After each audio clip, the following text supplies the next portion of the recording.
parts here. And again, it's part 4, and as I begin to pray, and as I begin to study, and as I begin to search out the scriptures, the Lord gave me a subtitle for it. And the subtitle for today's message is From Messes to Miracles. Anybody ever made a mess in their life? Okay, y'all are way too quiet. All that quiet just spoke volumes of how many messes you've really made. Anybody ever just made a mess? Then you look back at it and you kind of feel like, Urkel, did I do that? You know, what had happened was. But today, God, I think is going to talk us through and teach us how he can get in the midst of those messes and miracles can come forth. If you have your word, I want you to turn with me to Matthew 8. And I'm going to start reading it about the first encounter. It's going to be up on the screens.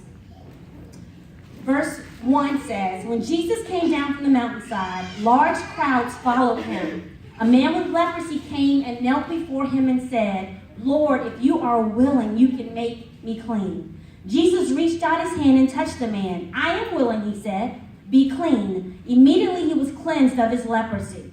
So even as we read these 3 verses, the first mess I want to talk to you today is about people that are considered untouchable. The first mess is the untouchables. And why the untouchables? I want to talk to you a little bit about leprosy. See, leprosy back in the day is like AIDS. It didn't have a cure. You know, people got it. They were very contagious. And if you contracted it, you were put away someplace. You couldn't go. They sent you to go live with other people just like you because common folks couldn't touch you. Because if I touched you, I'm now untouchable. If I touched you, now I am unclean. And so these people were banished from the city, put together some place for them to do life together till they died, because that was the next step. There was not a man-made cure for it. They were considered unclean. And in this text, the leper asked Jesus, are you willing to make me clean? And Jesus not only answered him, he reached out and he touched him. Although man considered him untouchable, Jesus saw beyond the skin and he saw the need. And you may be sitting in this room saying, how can I relate to that? No one in this room has a case of leprosy. You may not have an issue with your skin, but you do suffer from something within. See, because every one of us are born into sin. And with sin, there is no man-made cure. There's absolutely nothing that you can do for that. It is not until you have an encounter with Jesus and you allow him to touch you, to literally remove your sins, to restore your health and wholeness so that you can actually get to your God reality.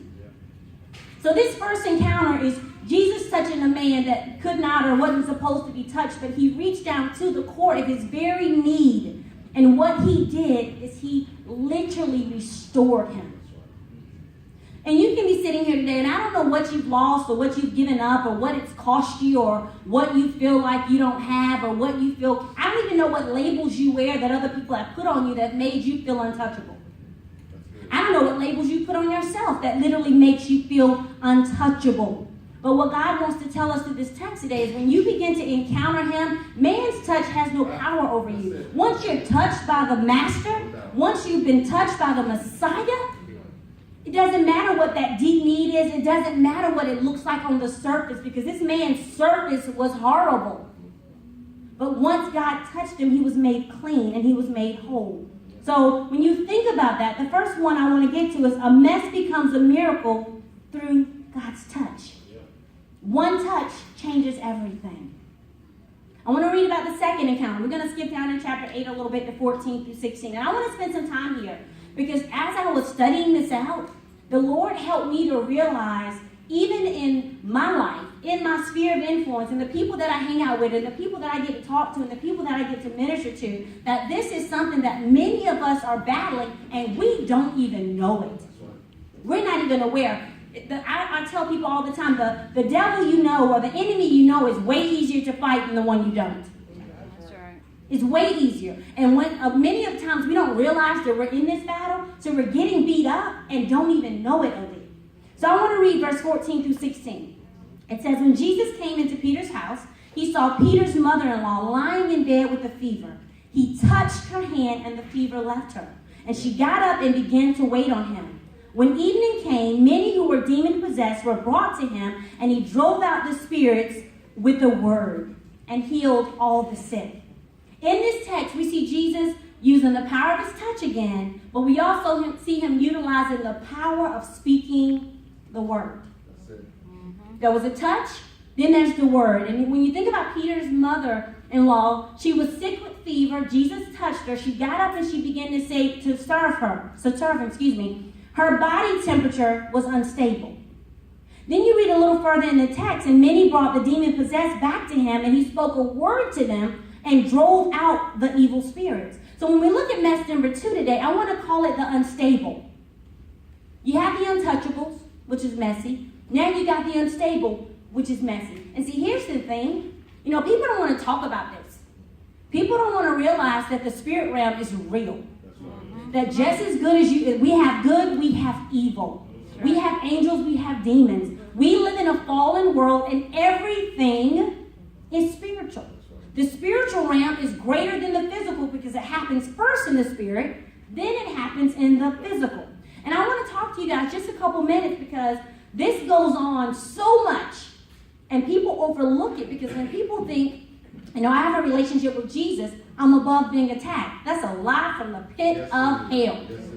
That's right. I'm saved. I shouldn't be going through this battle. I shouldn't. Read the Bible. The book says, many are the afflictions of the who? Righteous. Attacks may form, but they will not prosper. The weapons are coming. The attacks are coming. The question is, first of all, are you aware of them? And second of all, how do you respond to them? Because here's what we have to realize. I'm getting ahead of myself. You've got something on the inside of you, that authority and that power that gives you the right to deal with it. That's right. You don't have to hide from it. You don't have to run from it. But if you're not even aware of what it is, you're a victim and don't even know you're a victim.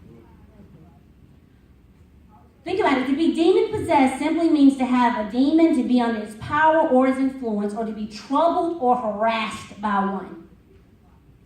Now, I am standing here, and I'm going to just be transparent for a moment. One that tries to trouble and harass me is depression. It does. That if I am not aware, if I'm not cautious, if I'm not in tune, before I know it, Dorothy, I can literally all of a sudden start feeling defeated. Then all of a sudden I'm feeling down. And nothing's happened. I'm blessed. But if I don't recognize what's trying to influence my behavior, what's harassing my mind, what's harassing my body, if I don't deal with it, before I know it, I could end up in the bed for 2 or 3 days. And y'all looking at me, judging me, but I'm just being truthful. I love the Lord and I'm saved. That's right. Take them judgmental lenses off. Because they ain't getting up in your business yet. That's right. Come on. But that's one that harasses me. Some of you are harassed by lust. Just keep looking forward. Let's call it what it is. Is it okay to be truthful? Yes. Because what happens is that we're not aware that these things are trying to impress images on our minds, impress thoughts into our head, to lead us down a path. Then how are you going to take authority over those things? That's right. So someone who is being harassed or who's being troubled by these things, you got to think about, they're unstable. I think about me when I get into those situations, if I'm not aware, the things that come out of my mouth may not be positive. Let me make it a little more real. I start complaining, y'all. Now some of y'all don't want to come back to church because y'all like, how's she going? No, I'm just being real. That's right. I start to complain. I start whining. I don't even drink wine, but I start whining about stuff. Then I'm mad at Eric and the kids and the dogs. They ain't done nothing.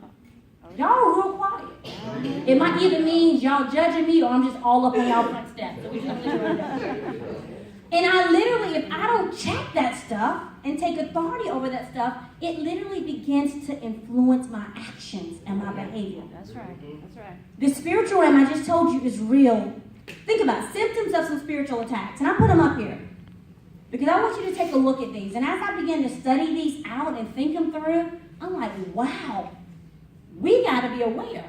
The first one is a lack of spiritual passion. What does that mean? Suddenly your prayer life is stalled and stale. Your commitment is tested and you can't even seem to push through. You feel as if though you're just going through the motions.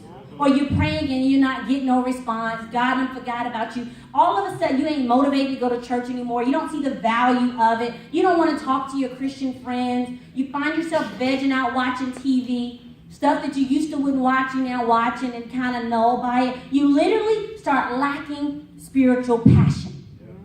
Another one, extreme frustration. The enemy will attack, think about this, he'll use a variety of circumstances to oppress your mind and get you frustrated. Because here's the thing, when you get frustrated, for me, when I get frustrated, it means I've stepped out of God's will.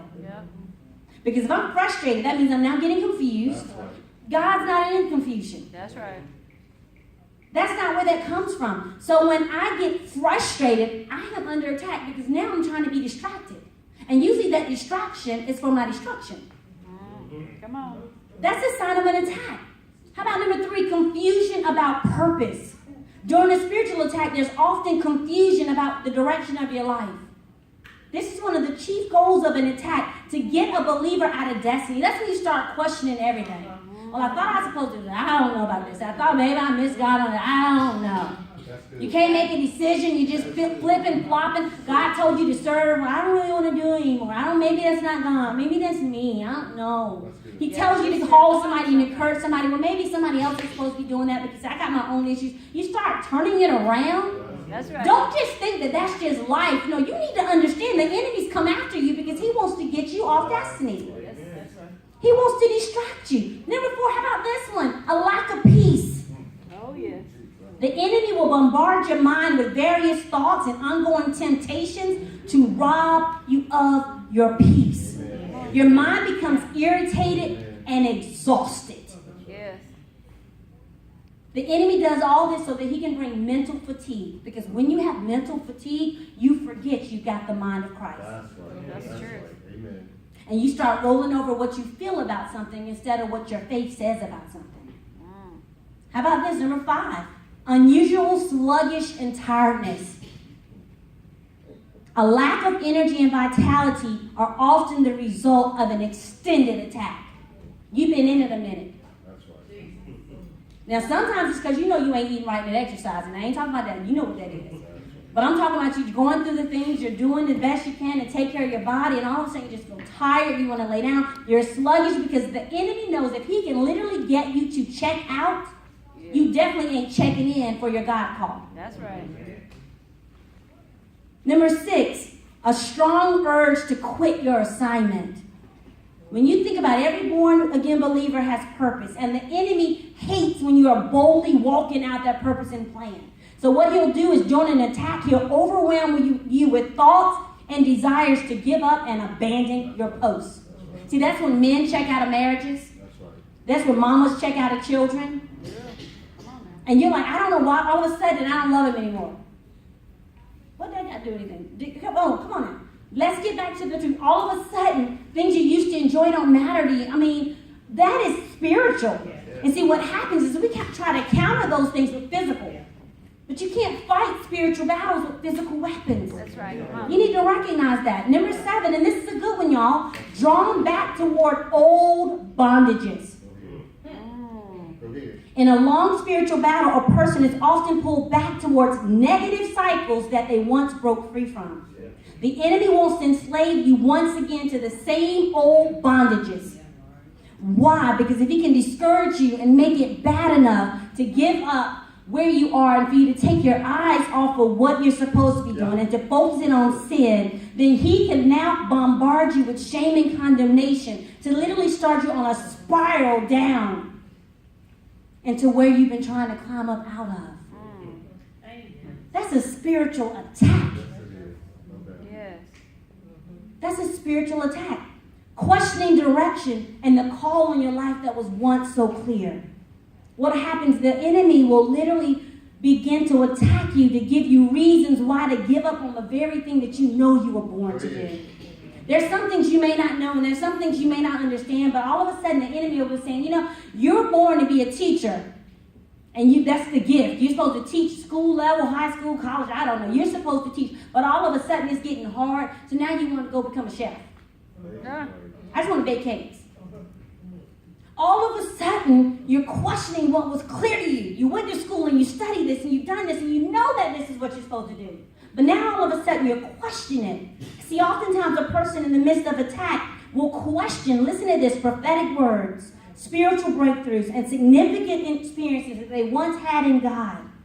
And they will step backwards in the spirit. Those are all attacks. And why am I sharing this? Because what good is it for us to talk about encounters with Jesus and then not mention, hold up, there is someone who does not want you to get in God's face. There's someone who does not want you to know who you are and who God is. There is someone who will do everything he can to stop you from encountering Jesus. Because in the first two that we read about, everything changed once they met him. Once they hung out with him, once he touched them, once he spoke a word to them, everything changed. So the enemy of your soul will literally launch barricades and all kinds of setups and setbacks and attacks at you to keep you from pushing through to get there. That's his whole job, to stop you. So don't get mad at him. Expect it. That's right. Don't be like, oh, the devil. You know what? I was waiting for you. I got purpose on my mind. Where you been, bro? I got something for you. The blood of Jesus is against you. And then when he begins to remind you of what you used to do, say, forgiven, covered. Got that too. That's right. So instead of allowing him to literally blanket you with all you used to be and what you used to do, you remind him who you are in Christ Jesus. You begin to speak out that word just like Jesus did when he was casting out these devils and these evil spirits and those people that came to him. You begin to cast out anything that's trying to occupy space in this temple that don't belong there. You serve eviction notices. That's right. You serve eviction notices. This is the honest God truth, and Eric is my witness. On Monday night, I had a full day Monday. Everything was great. Went to bed, hung out with the kids for a little bit, fussed with Cabriana a while. Went to bed, went to sleep. Not even 30 to 45 minutes after I went to sleep, I woke up in extreme pain. I'm talking like could barely get up out of bed. Shivering, shaking, felt like somebody was punching me in my stomach. All of a sudden, I started throwing up, all of this stuff. Now, mind you, I had just gone to bed. Eric hadn't even gone to sleep yet. So I knew it wasn't a while. He came running, are you okay? I'm like, I don't know what's going on. And I was like in pain, shaking, crying, all this stuff. I finally got myself together, got back to bed. It happened again. It happened 4 times. And it shook me so bad because I'm like, I was just fine. And the last time, all I could do is I was holding the trash can. I'm just like, what in the world is going on in my body? I began to say, by his stripes, I'm healed. By his stripes, I am healed. I will not succumb to this attack. I began to speak to the stomach, speak to my head. I'm sweating, crying, shaking, don't know what's going on. And I literally felt it begin to subside. Am I lying, Eric? He's my witness. And finally came back to bed, and he was like, can I help you? I'm like, I don't know what's going on. Just sit by the door and pray. So he's outside the bathroom. I'm like, I don't know. I get back in bed, and I lay there, and I'm just start worshiping. I start worshiping. I'm like, I don't know what that, but what in the world? I'm worshiping. And I finally fell off to sleep. I woke up the next morning perfectly fine, but I was sore because I felt like I'd been punched. And I got up that morning, and I started spending some time with God, and he said to me, he said, the enemy, that was straight out of the attack. If I would have bowed down to it, I would have been in bed for the rest of the week. And I had no idea that this is what we were going to be talking about this week. I had no idea that this is what I'd be studying this week. But the Lord said to me, he says, in that moment, you asked me to touch you. And in that moment, you spoke my word. And in that moment, everything had to flee. Did it happen instantly? No, it was a process. But you got to trust the process. You got to trust the processor of the process. And that was something that was fresh to me because I was sitting in that moment. All I want to do is cry, complain. I'm questioning what's going on. And the Lord says, no, you got to bring this thing back in and recognize who is the enemy of your soul. That's right. Who wants you distracted? Luke 9:1 says, Jesus gave us power and authority over all the demons to heal diseases. We got to exercise our authority and break the attack today by opening our mouths and declaring the word of God. Because evil is real. I don't care how saved you are. That's right. Make no mistake. You got, the more you serve him and the more committed you are, expect him. Yeah. Expect people to talk about you. Yeah. Expect people to lie on you. Expect people to disappoint you. Expect it and realize that it's not even them, but the enemy will use anyone and anything he can to get you distracted and to get you off course and to get you off the plan. Expect attacks on your body. You don't have to bow down and believe every report, but you can expect them. But how do you respond to them? Is the question. Your mess becomes a miracle through His Word when you speak it out of your mouth. So mess number 1 dealt with the untouchables. Mess number 2 dealt with the unstable. Now I want to read about the third encounter. Matthew 8, this is 23 through 27. It says, Then he got into the boat and the disciples followed him. Suddenly a furious storm came up on the lake so that the waves swept over the boat. But Jesus was sleeping. The disciples went and woke him saying, Lord, save us. We're going to drown. He replied, You of little faith, why are you so afraid? Then he got up and rebuked the winds and the waves, and it was completely calm. Now here's the thing. When you read about that, and I know I read about it for years, I didn't know that the Sea of Galilee is only 13 miles long and 7 miles wide. So it's safe to say the disciples didn't just get up and decide to go in the middle of a storm. What happened is they were out there. But the thing is, it's 150 feet deep. So although it's not that big, it's surrounded by mountains.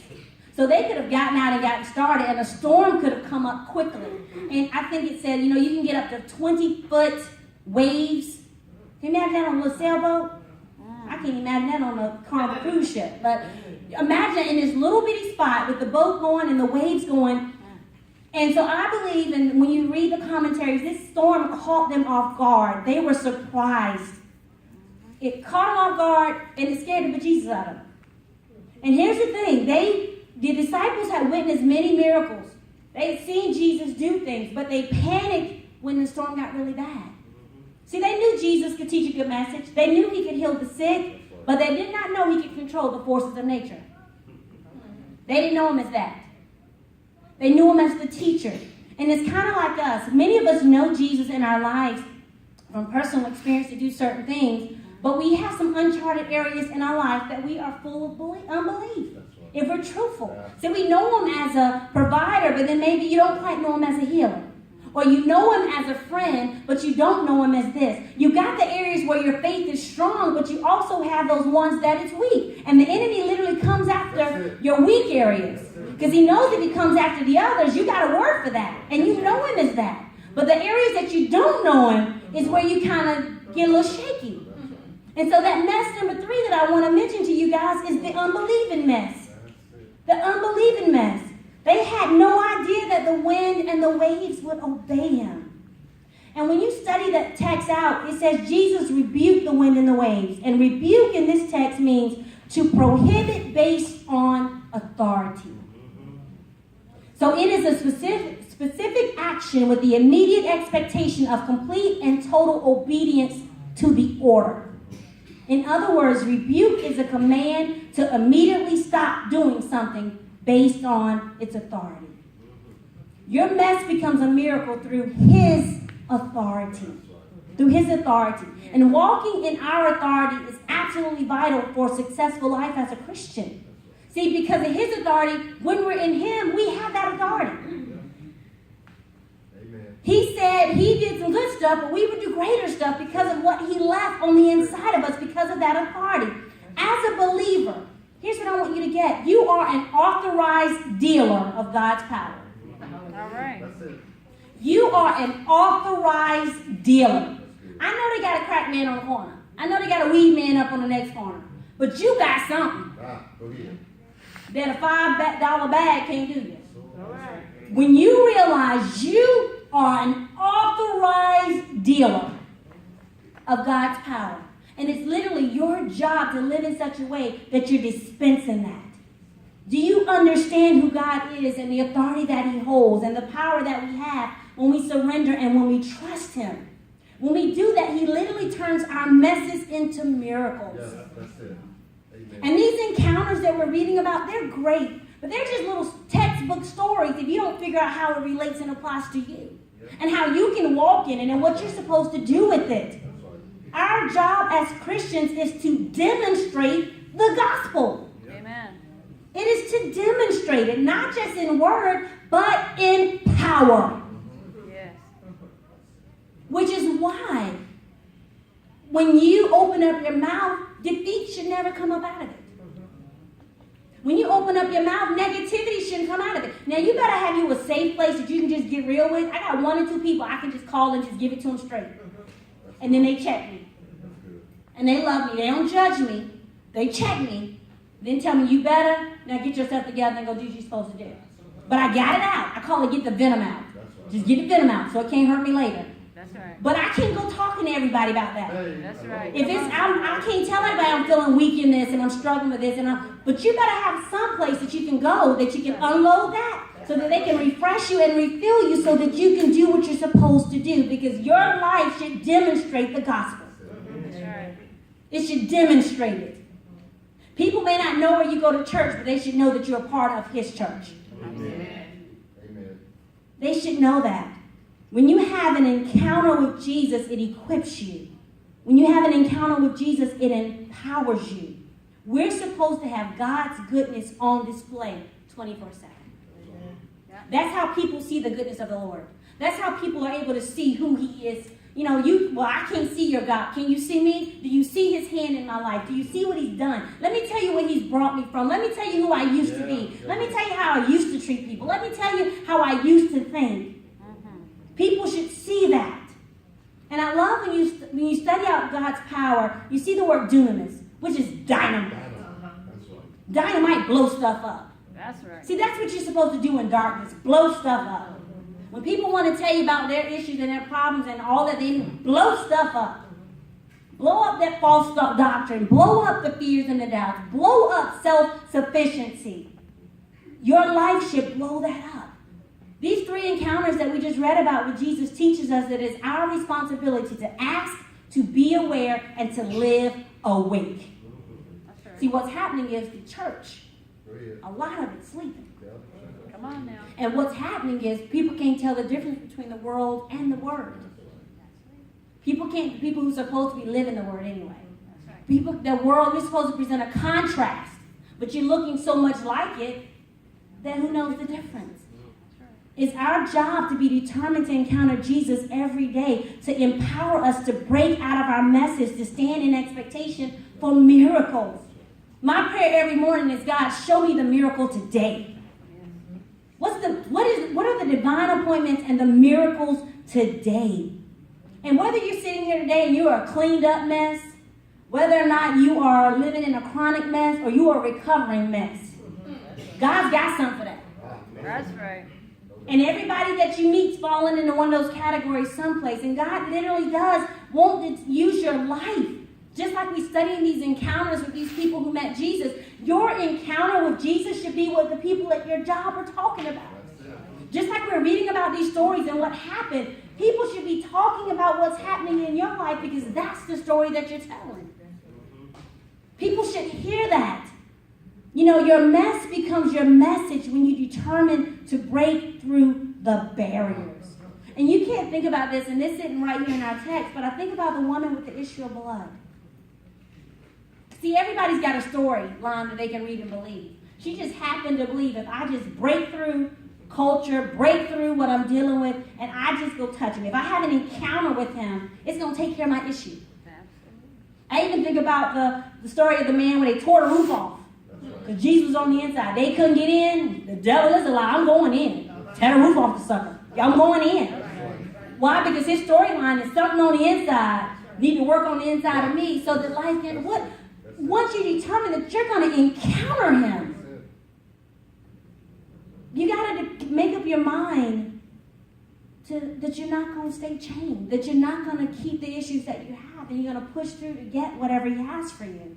And here's how you do it, and then I'm done. You got to get excited about breaking through, and you got to break through this. Whatever the enemy's putting against you, whatever's trying to stop you from hanging out with Jesus, whatever's stopping you from feeling like you are a daughter or a son of the Most High God, you got to break it with faith. That's it. You got to realize without faith it's impossible to please him. And you can say, that's good, I want faith, but I don't have it. And you know what? You say, I believe, Lord, help my unbelief. That's it. I believe, Lord, help my unbelief. I'm not saying fake it. I'm saying say it and say it until you see it. And then once you see it, then you seize it. But it starts with allowing the faith of God to rise up in your belly. Go ahead. And you can surround yourself with people who got greater faith than you. And it ain't that they got more faith. That's right. Because every person was given the measure. They just done worked it a little bit more. Go ahead. And they trust it a little bit more. So be around some people that can stretch you with that so that you can break out of this and you can literally push through whatever's trying to stop you so that you can go and encounter Jesus. You need to break it with prayer. Yeah. The word says with all prayer and petitions, pray at all times.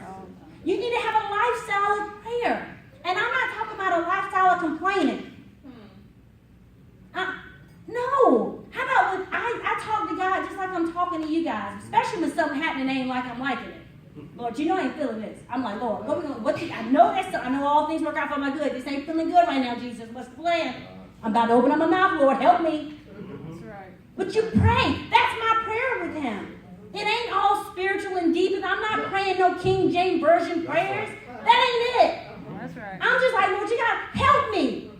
I feel like I'm supposed to be over there, but all these things are stopping me. God, I need you to help me break through so that I can get to you and to it and whatever you call me for. And the last is to break it with resistance. See, what happens, we got a lot of weary saints that just be quitting. I'm so tired. Quit to what? You gonna quit? Quit to what? Your life is already jacked up. So you're gonna quit that? You're gonna be just okay but jacked up?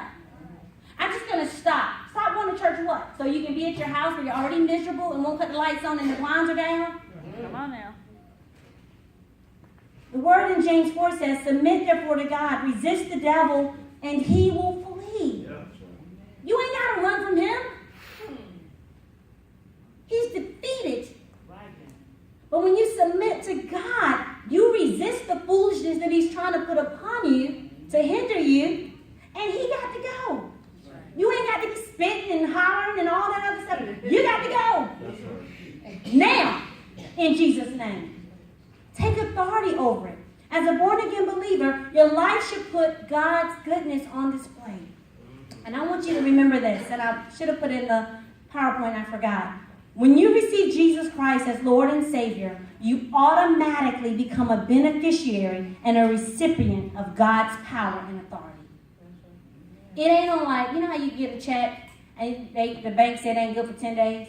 You know, you can deposit it, but you can't get these funds out. Oh, y'all ain't never heard that. Oh, yeah. I'm like, tell the truth. Or they put a hold on it. We got a 3-day hold on it. It ain't like that with God. When you get him, check is good. You automatically become a beneficiary and a recipient of all of that. As a born-again believer, you've been given the authority to overcome, rise above, and to become. You got to realize that. And today, my question to you is this. Simple.